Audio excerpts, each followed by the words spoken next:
Senhora presidente, senhores senadores, ontem completou 5 anos.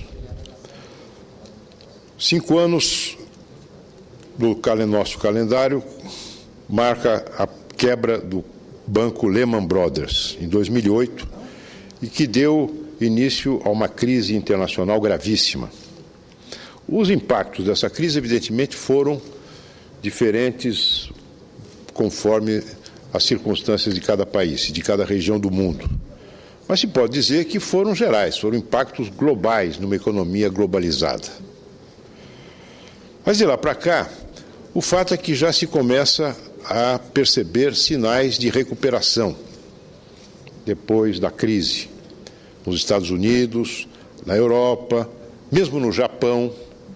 E é preciso registrar também que os chamados países emergentes sofreram, evidentemente, uma inevitável retração, mas já começam a se recuperar, exibindo novamente índices de crescimento em torno de 5%, 6%. É a regra geral dos países emergentes. Acontece que no Brasil nós estamos numa situação, infelizmente, muito diferente dessa onda de reanimação que o mundo constata. É verdade, senhora presidente, que as coisas poderiam ter sido muito piores, se não tivessem sido tomadas algumas medidas corretas que o presidente Lula tomou no auge da crise. Melhor dizendo, um pouquinho fora já do tempo, mas o fato é que tomou medidas que contribuíram para segurar aqui a onda de crise. A crise poderia ter sido mais grave. Foram medidas conjunturais, focadas no curto prazo, deixando, no entanto, no segundo plano, os aspectos estruturais, que não foram tocados. E é exatamente isto que afeta hoje frontalmente a economia brasileira e que a impede de apresentar sinais de recuperação consistente e constante. Voltamos a aplicar à nossa economia aquela metáfora do voo da galinha. Um voo de curta duração e com muito barulho. Aliás, o presidente Lula, ainda nessa semana, fazendo ironia sobre o governo do PSDB em São Paulo, se referiu ao fato de que o governo de São Paulo não poderia ficar na mão de um pássaro de bico comprido e voo curto. Ora, em matéria ornitológica, senhora presidente, o voo da galinha é a metáfora que melhor se aplica à situação da economia brasileira sob a gestão do PT. Voo curto, barulhento, no máximo do puleiro para o chão, do chão para o puleiro, e quando está no chão, ciscando para trás. As medidas adotadas pelo governo em 2009, melhor dizendo, tiveram um sucesso imediato e o governo parece que se acomodou com sucesso imediato e esqueceu de prosseguir na tomada de posições, na tomada de providências que poderiam hoje estar rendendo como seu resultado uma perspectiva melhor para a economia brasileira. Para o consumidor, inflação. Para o empresário, mau desempenho da atividade econômica, taxa de juros que aumenta, insegurança jurídica. Para o produtor, especialmente o produtor rural, o agronegócio brasileiro, pesa dramaticamente a ineficiência logística. As contas públicas, senhora presidente, mostram um panorama em evidente trajetória de deterioração.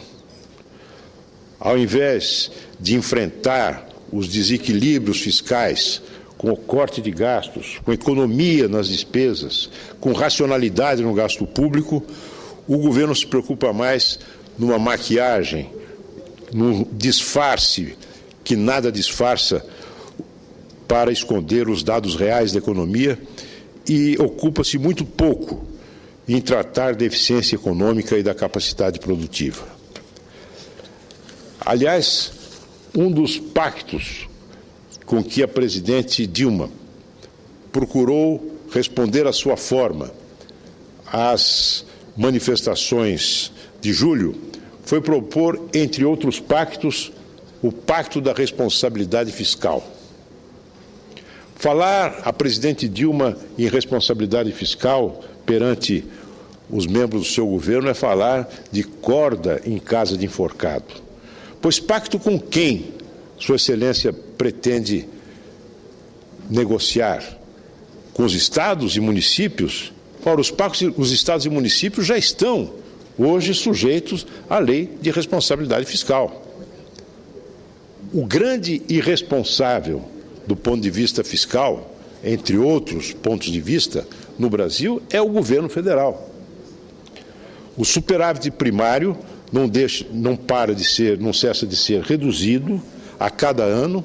A cada ano o governo tem mais dificuldade em fechar as suas contas, e essas dificuldades se agravam ainda pelo fato de que, tendo concedido subsídios fiscais, tendo concedido isenções de impostos, de tributos e contribuições, de maneira descontinuada, de maneira fragmentária, para determinados setores da economia brasileira, recebe como consequência, de um lado, a persistência da estagnação exatamente nestes setores beneficiados pelas suas bondades. E, de outro lado, pelo agravamento da situação fiscal por conta da diminuição da receita. No que diz respeito ao PIB, é preciso registrar com tristeza que a economia brasileira começou o terceiro trimestre em retração. O dado de que o desempenho da economia caiu 0,3% em julho corrobora a percepção de que o Brasil perde fôlego rapidamente. Ficou registrado o fraco desempenho da indústria, como sempre, aliás, a indústria brasileira se derretendo, e agora da agricultura. Segundo a Fundação Getúlio Vargas, permanece a avaliação de que não houve mudanças fundamentais na condução da política econômica que sustentem um ciclo mais duradouro de recuperação. Vai e volta, vai e volta. De repente é um sinal positivo que é desmentido no trimestre seguinte por um sinal negativo no mesmo item. É, como disse, o voo da galinha se perpetuando. O emprego já começa a retrair. O emprego industrial, aliás, já está no vermelho há 3 meses. Em julho, recuou 0,2% em relação a junho. E em comparação a julho do ano passado, a queda é de 0,8%. Nesse caso, o 22º resultado negativo seguido. A inflação se acostumou, o governo, aliás, melhor dizendo, o governo acostumou-se com um nível de inflação próximo ao teto da meta. Esqueceu-se que o regime de metas de inflação preconiza a inflação mais baixa possível e a persistência, se for o caso, no centro da meta. Acontece que a inflação percorre há muito tempo, raspa, sobe, desce em torno do nível de 6,5% ao ano. Trata-se de um quadro de instabilidade, uma volatilidade que acaba criando um forte ambiente de insegurança para os investidores. O Brasil passa, sim, por uma crise de confiança e isso atrapalha o crescimento e o investimento. Uma crise de confiança tanto mais grave, quanto mais se dissociam as manifestações eleitoreiras da Presidente da República, inclusive mediante cadeias de rádio e televisão, como aquela convocada no dia 7 de setembro último, da realidade do país, cada vez mais distante. Um resultado ruim, mais recente, recentíssimo, desse clima de desconfiança, foi o fracasso na licitação da BR-262. O governo aposta, como deve apostar, e aposta tardiamente, na privatização, na busca de atração de capitais privados para obras de infraestrutura, para poder remediar a dramática carência de infraestrutura no nosso país, que faz com que uma boa notícia, como esta, que vem das projeções da produção de soja do ano que vem, que deverá bater novamente um recorde, se transforme num pesadelo para o produtor, pois falta armazenagem e faltam meios de transporte adequados e infraestrutura de transporte adequado. Pois bem, para enfrentar essa situação, o governo tardiamente, depois de ter o seu partido, o partido dominante, demonizado durante décadas, essa estratégia, a estratégia de privatização, de concessão de serviços públicos, o governo resolve fazer uma concessão. Faz mal feito. Faz mal feito, e o resultado mal feito é que um dos filés mignons oferecidos no primeiro pacote de privatização, a BR-262, foi um fracasso. Não apareceram licitantes. E não apareceram por várias razões. Não apareceram porque o governo fez uma projeção errada do tráfego, a estimativa de tráfego, superestimada. Não apareceram porque o governo vacilou na fixação das taxas de retorno. Não apareceram porque o governo não dá segurança na regulação, uma vez que a Agência Nacional de Transportes, que encarregada do acompanhamento das concessões e da própria licitação, está inteiramente enfeudada a grupos e interesses políticos. Não apareceram licitantes porque pesava sobre esta proposta de privatização a ameaça decorrente da incúria e da ineficiência do governo. Refiro-me ao fato de que dos 375 quilômetros dessa rodovia, 175 deveriam ser duplicados por obra do DENIT e as contas do DENIT. Ora, senhor presidente, senhores senadores, essa mesma obra de duplicação de 175 quilômetros já constava do programa do governo. No orçamento de 2012, foram reservados para esta obra cerca de 300 milhões de reais. Sabem, vossas excelências, quanto foi efetivamente despendido nesta obra? Menos de 0,5%. Ora, qual é o investidor privado que vai entrar num barco furado dessa ordem? Saber assumir a privatização de uma rodovia de 375 quilômetros, sendo que metade, praticamente, da rodovia deveria ser duplicado num prazo de 5 anos, no máximo, pelo DENIT, sob pena do investidor privado arcar com prejuízo. Apenas para trazer aqui uma lembrança de um fato ocorrido no estado de São Paulo, na região de São José do Rio Preto. Há mais de 3 anos, a presidente Dilma, logo no início do seu mandato, foi à minha cidade, a cidade de São José do Rio Preto, e ali ela prometeu solenemente que seriam duplicados os 17,5 km da rodovia BR-153, que atravessa a nossa cidade.